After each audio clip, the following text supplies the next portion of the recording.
Imagine being betrayed by your own family, sold into slavery, and cast into a foreign land where everything you know is stripped away. How could someone who has fallen so low rise to become the most powerful person in a nation? Today, we dive into the story of Joseph, the man who turned pain into redemption and showed that when God has a plan, not even the worst nightmares can prevent dreams from coming true. Are you ready to discover how the impossible became reality?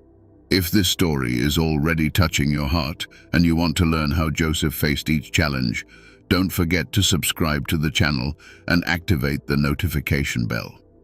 That way, you won't miss any details of this incredible journey of faith and perseverance.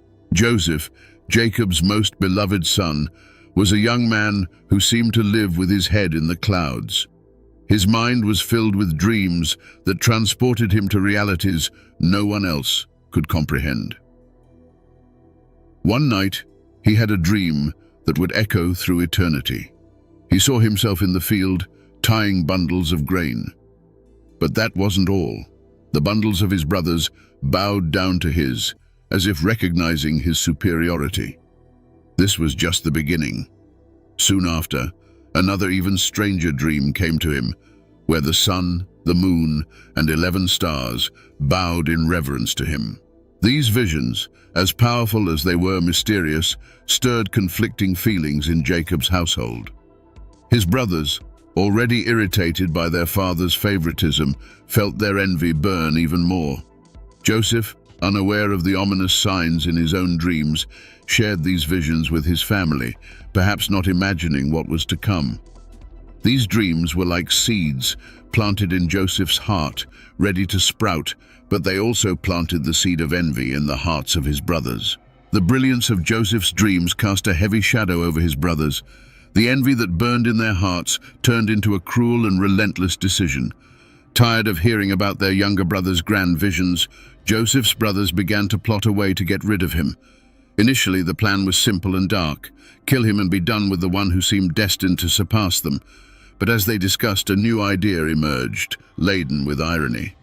Instead of staining their hands with their own brother's blood, why not profit from his misfortune? Joseph the dreamer would be sold as a slave. That way, they could not only rid themselves of the nuisance, but also earn a few silver coins. Without mercy, they cast Joseph into a cistern, cold and dark, a foreshadowing of the bleak future that awaited him. What did Joseph think as he listened to his brothers discuss his fate from inside that pit? The echo of his cries, muffled by the earth and the indifference of his brothers, couldn't touch their hardened hearts. When a caravan of Ishmaelite merchants appeared on the horizon, Joseph's fate was sealed.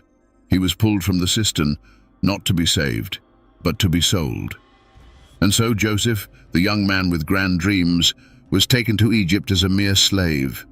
Far from his homeland, unaware of what awaited him, he began to walk a path full of twists and surprises. When Joseph arrived in Egypt, it was as if all the promises of his dreams had been erased. From being a beloved son, he became just a number, the property of another man. However, life has its ironies, and the flame of Joseph's destiny, which seemed to have been extinguished, began to flicker once more, though faintly. Purchased by Potiphar, a high-ranking official of Pharaoh, Joseph entered a new reality where nothing was his, not even his freedom. But unlike what many would do in his situation, Joseph did not allow bitterness to take hold of his heart. He worked with such diligence and dedication that he quickly earned Potiphar's trust. It was as if, even under the worst conditions, Joseph found a way to flourish. Potiphar, seeing that everything Joseph touched prospered, put him in charge of all his affairs and possessions. In a short time, the young Hebrew, once sold as a slave, became the overseer of Potiphar's entire household. Joseph's prosperity in Potiphar's house was evident, and soon everyone noticed his importance. However, not everything was as it seemed. Joseph's success also attracted unwanted attention, particularly from Potiphar's wife, who began to desire the young man. And so, in the midst of his rise as an administrator, Joseph found himself facing a new dilemma, a challenge that involved not just his work, but also his honor and integrity. Potiphar's wife, captivated by Joseph's presence and virtue, began to harbor a burning desire for him. Day after day, she tried to seduce him, but Joseph, faithful to his principles and to his God, stood firm in his resistance. Each refusal, however, seemed only to intensify her obsession. The persistence of Potiphar's wife reached its climax one day when she, taking advantage of the absence of other servants, grabbed Joseph by his cloak, trying to force him to lie with her. In a desperate act of integrity, Joseph left his cloak in her hands and fled, not looking back. It was a moment of palpable tension, where Joseph's honor and loyalty were put to the test. But his flight did not end the problem. On the contrary, it set off a chain of events that would bring him back to the abyss. Humiliated and furious at being rejected, Potiphar's wife devised a cruel trap. With Joseph's cloak in her hands, she cried out for help, claiming that he had tried to assault her. When Potiphar arrived, he found his wife in tears, clutching Joseph's cloak as proof of the alleged attack. Without investigating further, driven by fury and disappointment, Potiphar ordered Joseph to be thrown into prison. And so, the one who had risen so high fell once again, plummeting into the depths of a dark prison. Once more, Joseph found himself in a desperate situation, but destiny had not yet finished its work. The darkness of the prison seemed to swallow everything around, but it could not extinguish the light that shone within Joseph.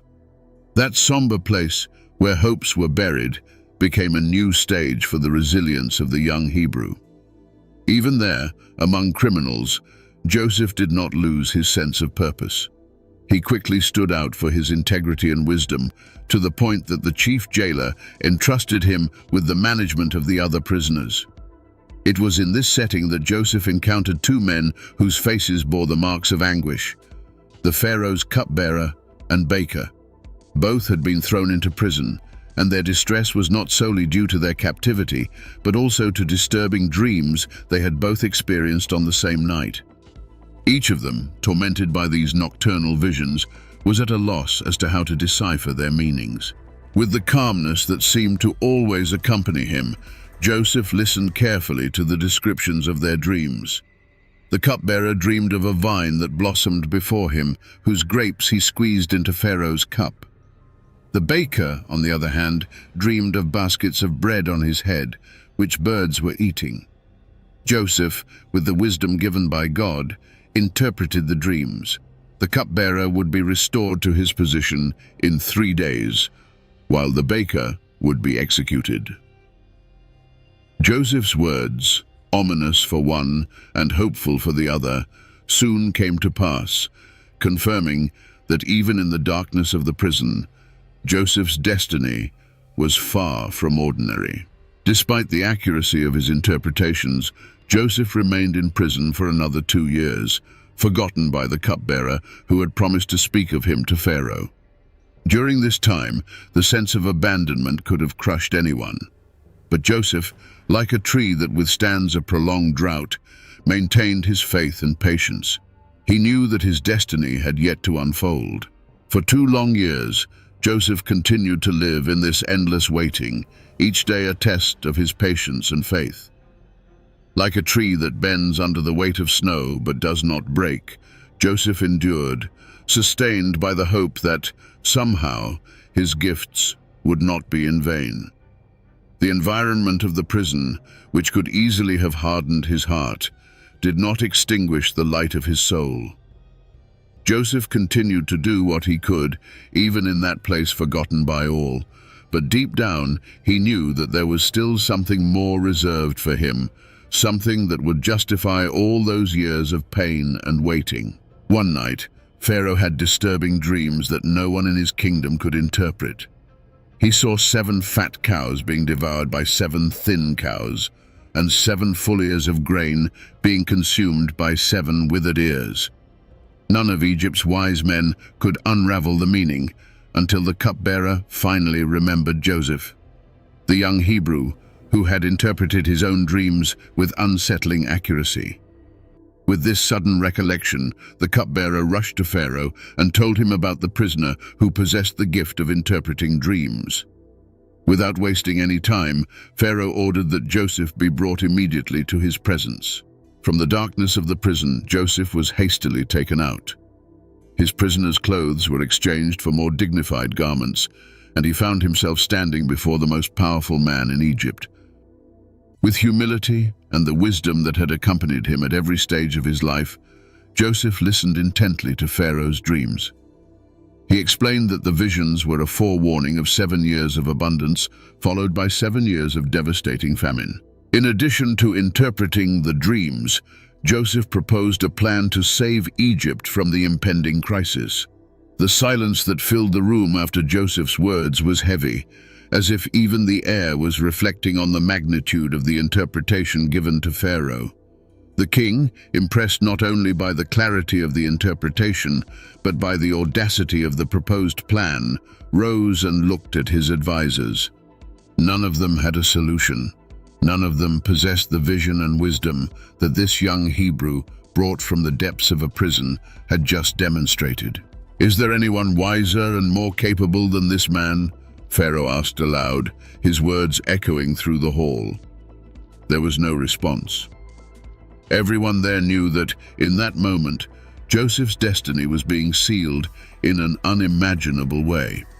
Impressed by his wisdom, Pharaoh appointed Joseph as governor, making him the second most powerful man in Egypt. Pharaoh took the signet ring from his finger and placed it on Joseph's hand.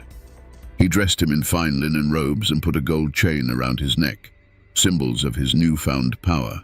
As Joseph began to fulfill his new role, the years of abundance arrived, just as he had predicted. He oversaw the collection and storage of grain, preparing Egypt for the difficult times ahead. The years of plenty passed like a sigh, and soon the famine began to stretch its claws over the entire land. The relentless hunger spared neither the most prosperous kingdoms around Egypt. And so, word of the grain reserves in the lands of the Nile spread like wildfire, attracting crowds in search of survival. As the years went by, the famine spread across all lands, including Canaan, where Joseph's family lived. His brothers, unaware of Joseph's fate, went to Egypt in search of food. When they met Joseph, now a man of power, they did not recognize him. Joseph, however, recognized them and decided to test their hearts to see if the same men who sold him for a few silver coins had changed. With a gaze that hid his true identity, Joseph accused them of being spies, instilling overwhelming fear in them. In desperation, they began to plead, recounting the story of their family, unaware that they were speaking to the very brother they had betrayed. Joseph listened to everything without revealing who he was. But each word from his brothers struck a deep chord in his heart. He ordered that one of them, Simeon, be held as a hostage while the others returned to Canaan with grain, but with one condition. To prove their honesty, they had to bring their youngest brother, Benjamin, when they returned. Joseph's brothers returned to Canaan with the sacks of grain, but the burden of what they had left behind was much heavier. Each of them carried a deep unease in their hearts, a guilt that seemed to resurface with renewed force. The memory of Joseph, the brother they had betrayed and sold, mingled with the fear of not being able to return to Egypt with Benjamin, the youngest, as Joseph had demanded. How could they face old Jacob and convince him to let the son he loved so much go to an unknown land? When they arrived home, they told their father everything that had happened. Upon hearing that Simeon was imprisoned and that Benjamin needed to be taken to Egypt, Jacob felt his heart break once more. "You have deprived me of my children. Joseph is no more, Simeon is no more, and now you want to take Benjamin," he exclaimed, refusing to let his youngest son go. But the cruel and relentless hunger soon made itself felt again. Time passed, and the food reserves began to run out. The brothers knew there was no other choice but to return to Egypt, and this time they had to take Benjamin with them. Judah, showing newfound maturity, offered himself as a guarantee, promising Jacob that he would protect Benjamin with his own life. Reluctantly and with a heavy heart, Jacob finally relented, sending his sons back to Egypt with gifts for the governor, hoping to appease the powerful man who held Simeon captive. When the brothers arrived in Egypt again, Joseph was waiting for them. Seeing Benjamin among them filled Joseph's heart with conflicting emotions. He prepared a banquet for his brothers, still keeping his identity a secret, and watched closely as they sat down to eat. The banquet, prepared by Joseph, was marked by an atmosphere of tension and anticipation. The brothers sat at the table, amazed by the governor's hospitality, but still fearful of what the future held for them. Joseph, on the other hand, observed each of them carefully, especially Benjamin. The sight of his younger brother, protected by all, brought an unexpected warmth to his heart, but he still needed to be sure. Doubt about his brother's transformation drove him to create one final test. After the banquet, as the brothers prepared to return to Canaan, Joseph ordered his servants to fill their sacks with grain and secretly place his silver cup in Benjamin's sack. When they departed, Joseph sent his men after them, accusing them of theft. When the cup was found with Benjamin, shock and despair spread among the brothers. Brought back into Joseph's presence, the brothers fell to their knees, pleading for mercy. It was then that Judah, in an act of sacrifice and love, offered to stay as a slave in place of Benjamin, to spare their father the unbearable pain of losing another son. His words, full of remorse and sincerity, echoed in the room, penetrating deep into Joseph's heart. At that moment, Joseph saw what he needed to see. The same brothers who had betrayed him were now willing to sacrifice everything to protect Benjamin. Unable to bear the weight of the secret any longer, Joseph sent all the Egyptians out of the room, leaving him alone with his brothers. His eyes filled with tears and his voice, choked with emotion, finally broke the silence. "I am Joseph, your brother, whom you sold into Egypt." The revelation was a profound shock. The brothers, overcome with fear and guilt, could hardly believe what they were hearing. The powerful man before whom they trembled was the brother they had betrayed. The weight of their sins fell upon them like a storm, and all they could do was prostrate themselves, expecting the punishment they believed they deserved. But Joseph, with a heart overflowing with compassion, lifted them up. "Do not be afraid," he said, wiping the tears from his face. "God turned what was meant for evil into good, so that many could be saved." Instead of vengeance, Joseph chose forgiveness, recognizing that everything that had happened, from the dreams to the prison, was part of a greater plan, orchestrated for the preservation of life. He called for his father Jacob and the entire family to come and live in Egypt, in fertile lands, where they would be cared for and protected.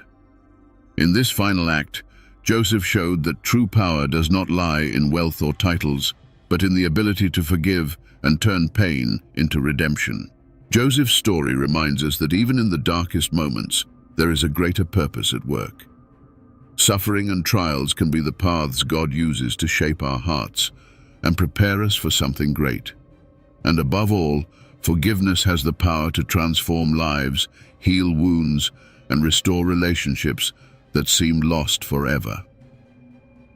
If you enjoyed Joseph's story and want to keep following other stories of faith and overcoming, don't forget to like this video and share it with your loved ones. And of course, subscribe to the channel so you don't miss any new content. Together, let's explore more powerful lessons from the Bible.